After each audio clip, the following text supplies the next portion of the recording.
యుద్ధానికి లేకపోతే గొడవకి పంచాయతీకి ఎండ్ కార్డు ఎప్పుడు పడుతుంది మరి?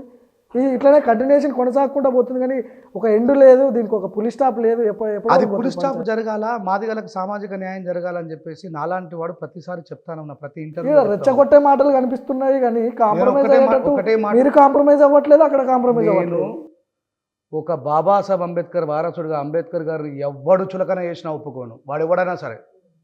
కేసీఆర్ గారు రాజ్యాంగం మారుస్తుంటే 7 గంటల 30 నిమిషాలకి దిష్టి బొమ్మ దానం చేసిన వ్యక్తిని నేను.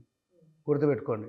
ఇండియన్ కాన్స్టిట్యూషన్ జోలికి వస్తే, బాబాసాహెబ్ అంబేద్కర్ జోలికి వస్తే ఎవరిని వదిలిపెట్టింది అది ఎవడైనా సరే. ఈరోజు పార్లమెంట్లో అమిత్ షా కూడా అంబేద్కర్ని స్మరించుకోవద్దని చెప్తున్నాడు. ఏం చేస్తారు? ఢిల్లీకి పోయి అక్కడ ఏమన్నా కార్యక్రమాలు ఉన్నాయవి? నేను రేపు ప్రొద్దున నేను ఆయనకు సమాధానం చెప్తా. నీ నరేంద్ర మోడీ ఇలా భాషగా ఇదే నరేంద్ర మోడీ ఏమన్నాడు? మై చాయ్ బేచనే వాళ్ళకు ఈ సంసద్ में बिठाने वाला मेरा बाबा साहब अम्बेडकर है, अगर मेरा बाबा साहब अम्बेडकर के बिना मैं इसके సిడియా भी नहीं चढ़ सकता था అన్నాడు. నేను ఛాయ్ అమ్ముకునే నన్ను ఈ భారత ప్రజాస్వామ్య వ్యవస్థ అయినటువంటి పార్లమెంట్లో అడుగుపెట్టనిచ్చింది బాబాసాహెబ్ అంబేద్కర్ ఆయన రాసిన రాజ్యాంగము. ఒకవేళ అంబేద్కర్ గారు రాసిన రాజ్యాంగం లేకపోతే ఒక బీసీనైనా నేను ఈ పార్లమెంటు ముందున్న మెట్లు కూడా ఎక్కకపోయేవాని అన్నాడు. ఏ అమిత్ షా, తుమ్కు అగర్ శరం రాయతో పైలా తుమారా బాస్కు బోలో. నేను చెప్తా ఉన్నా కదా, అమిత్ షా నీకు సిగ్గు, శరం, లజ్జ, మానం ఉంటే మీ గురువు గారు మాట్లాడిన రోజు ఏమన్నావు? ఇదే యోగి ఆదిత్యనాథ్ ఎన్నిసార్లు చెప్పిండు? బాబాసాహెబ్ అంబేద్కర్కి దియా సుభిక్ష రక్తే అన్నాడు. అంబేద్కర్ రాసిన రాజ్యాంగం ఈ దేశంలో ఉన్నటువంటి ప్రజలందరినీ కూడా సుభిక్షంగా ఉంచుతాదని చెప్పిండు. ఈ రోజు ఎంపీలందరూ ఇదంతా కూడా ఎందుకు వస్తున్నట్టు అంబేద్కర్ ప్రస్తావన పార్లమెంట్లో వచ్చింది. సరే మంచిగా వస్తే పర్లేదు, అసలు అంబేద్కర్ని స్మరించొద్దు అనే లైన్లో మాటలు ఎందుకు రావాల్సి వచ్చినాయి? అవునండి, అధికారానికి దూరం ఉండి అన్నిటికీ దూరం ఉన్న ఎస్సీ ఎస్టీ బీసీలు ఈరోజు పార్లమెంట్లో పోయి ఉండడానికి గల కారణం బాబాసాహెబ్ అంబేద్కర్ రాసిన రాజ్యాంగం కాబట్టి ఆయన స్మరించుకుంటారు. 90% మెజారిటీ ప్రజలండి అంబేద్కర్ గారు ఇచ్చినటువంటి హక్కులతో ఆ అందలం ఎక్కింది. వాళ్ళు స్మరించుకుంటారు. ఈయనకేం నొప్పి? ఇలా భాషే స్మరించుకున్నాడు కదా, అప్పుడు మాట్లాడలేడు ఈయన. సో ఇదంతా కూడా అంబేద్కర్ గారి రాజ్యాంగాన్ని మార్చడం కోసం, అంబేద్కర్ గారు రాసిన రాజ్యాంగంలో ఉన్నటువంటి హక్కులు ఈ పీడిత ప్రజలకు ఉండకుండా ఉండడం కోసం జరుగుతున్నటువంటి చర్యలలో మా మందకృష్ణ చేస్తున్న వ్యాఖ్యలు, మాలా మాదిగల మధ్యలో స్విచ్ పెట్టడం కూడా బీజేపీ చేస్తున్నదే. ఈరోజు అమిత్ షా కూడా కావాలని చెప్పి మాట్లాడుతుంది, బీజేపీ చేస్తున్నదే. మొన్న రీసెంట్గా అక్కడ పర్బనీ ప్రాంతంలో బాబాసాహెబ్ అంబేద్కర్ గారి రాజ్యాంగాన్ని అంబేద్కర్ ముంగట్టే చించేసినటువంటి కార్యక్రమాలు ఇవన్నీ కూడా ఒక సైమల్టేనియస్గా నడుస్తూ ఉన్నాయంటే ఈ దేశంలో ఒక ఘోరమైనటువంటి విపత్తు రాబోతుంది. ప్రతి దాంట్లో జ్ఞానం కలిగినటువంటి వ్యక్తులం, రాజ్యాంగం మీద అనర్గళంగా అవగాహన ఉన్నటువంటి వ్యక్తులం మేము ఇలా జమిలీ ఎలక్షన్ తీసుకొని వచ్చి మమ్మల్ని ఇలా బిజీ చేసి ఇదంతా దేనికి కారణం? స్థానిక పార్టీలు ఉండకపోతే ఏంది పరిస్థితి? ఇప్పుడు నీ భాష, మన భాష ఏంది? మన మాతృభాష తెలుగు, పక్కన మాతృభాష తమిళ్.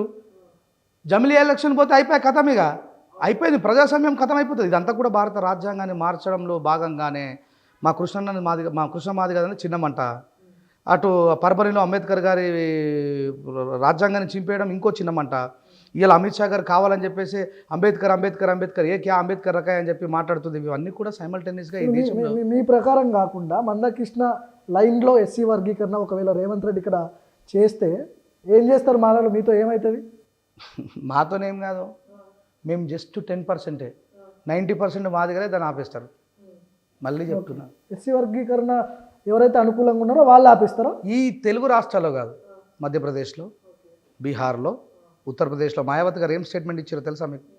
ఏబిసిడి వర్గీకరణకు మద్దతుగా ఉన్నవాడు ఎవడు కూడా నా పార్టీలో ఉండద్దు, దుబ్బేరు అని చెప్పింది. That is against of Indian constitution. రాజ్యాంగ విరుద్ధమైన ఏబిసిడి వర్గీకరణ కోరుకుంటున్నారు. అది కావాలని చెప్పి బీజేపీ గవర్నమెంట్ అంబేద్కర్ గారు ఇచ్చిన రాజ్యాంగంలో ఆర్టికల్ 341ని బలహీనపరిచేటువంటి పరిస్థితికి తీసుకొస్తున్నారు. స్టేట్కి అధికారాలు లేవండి, సెంట్రల్కు ఉన్నాయి. రాష్ట్రాలు మీ ఇష్టం మీరు చేసుకుంటారా లేదా అనేది మీకు వదిలేస్తున్నా అని చెప్పి సుప్రీంకోర్టు డైరెక్షన్ ఇస్తే మీరు సుప్రీంకోర్టునే తప్పుపడుతున్నారు. Supreme court it is not supreme అండి. Indian constitution is the boss. మళ్ళీ చెప్తున్నా, స్పృహలో ఉన్న వ్యక్తిగా, చదువుకున్న వ్యక్తిగా చెప్తున్నా, ఇండియన్ కాన్స్టిట్యూషన్ ఈజ్ బాస్. రాజ్యాంగం యొక్క కనుసన్నలలో ప్రతి వ్యవస్థ పనిచేయాలా. సుప్రీంకోర్టు జ్యుడిషియరీగా, సుప్రీంకోర్టులో చాలా తప్పుడు తీర్పులు జరిగినాయి. సుప్రీంకోర్టు చెప్పిన ఫైనల్ అని చెప్పడం లేదు, చాలా జరిగినాయి. వాళ్ళు సలహాలు సూచనలు మాత్రమే ఇచ్చిండ్రు. దానికి రేవంత్ రెడ్డి గారి దగ్గర మాకు 2 పరిష్కారాలు ఉన్నాయి. అవి మేము చేసుకోవాల్సిన పరిష్కారాలే. రేవంత్ రెడ్డి గారికి కూడా తప్పు పట్టడానికి ఏం లేదు.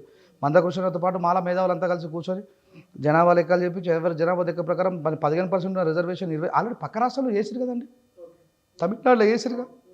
అది సరిపోదా మా కృష్ణన్నకి? అది మాట్లాడాడు, పెంచుదామని మాట్లాడాడు.